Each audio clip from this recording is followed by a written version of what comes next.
দেখুন, গাছ পারে মানুষকে বাঁচাইতে, আবার গাছ পারে মানুষকে মারতে। গাছটা চেনেন? ভালো করে দেখুন। গাছটার নাম বলে খুতকিলচি গাছ।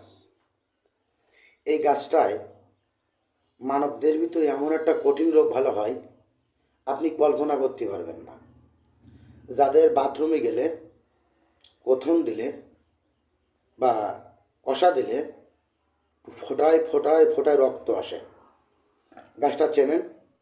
গাছটার নাম বলা হয় খুতকেঞ্চি গাছ। এই গাছের শিকড় নেবেন, ভালো করে দেখুন, আমার দিকে তাকান। এই গাছের শিকড় নেবেন আর একটা পান নেবেন, চুন সুপারি জর্দা বাদে প্লেন একটা পান নেবেন। পানের উপরে এই শিকড়টা কেটে পানের উপরে দিবেন। শিকড়টা সুন্দর করে পরিষ্কার করে ধুয়ে নেবেন। ধোয়ার পরে পানের উপর দেবেন। সকালে খালি পেটে উঠে উঠে আপনি 7 দিন খাবেন। 7 দিনের ভিতরে ইনশাল্লাহ আপনার রক্ত গড়া বন্ধ হয়ে যাবে। এই রোগটার নাম বলা হয়, কে বলে অর্শ, কে বলে চুকা, কে বলে ভগন্দর, কে বলে পাইস, কে বলে হারিস। রোগটা হয় 5 প্রকার। যাদের রক্ত আসে ওইটার জন্য এই গাছটা চিনি রাখুন ভালো করে। এই গাছের শিকড়টা পান দিয়ে খাবেন।